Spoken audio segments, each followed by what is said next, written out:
Hello বন্ধুরা, তো তোমাদের দেখাই আলমারিতে একটু জায়গা নেই যে সেখানে কোনো কিছু রাখবো। এদিকটাও পুরো ভর্তি আর এদিকটা ভর্তি, এদিকটা ভর্তি।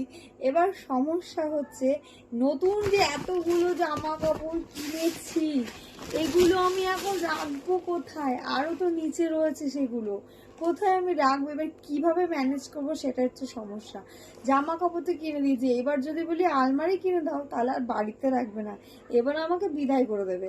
বাপের বাড়ি তো বাবারা রাখবে না, বলবে কেনাকাটা করেছিস এখন বাপের বাড়ি চলে এসেছিস। তো কি যে এখন এই সমস্যা, আমি এখন কোথায় রাখবো জিনিসগুলো ওটাই বুঝতে পারছি না। তোমরা প্লিজ আমাকে বলো তো এই জামা কাপড় আমি এখন কি করবো, কোথায় রাখবো? অনেক শাড়ি এখানে আমি খালি করে দিয়েছি, তারপরও আমি আর কোথাও রাখার জায়গা পাচ্ছি না। তাও দেখো ফুল হয়ে গেছে, জামা কাপড় যতই বাদ দিচ্ছে না কেন আবার নতুন আসছে আর আলমারি ভরে যাচ্ছে। এটা আমার কি দোষ বলো তো তোমরা একটু? কি যে সমস্যায় পড়েছে, আমি কোথায় রাখবো এখন খুঁজে পাচ্ছি না জিনিসপত্রগুলো।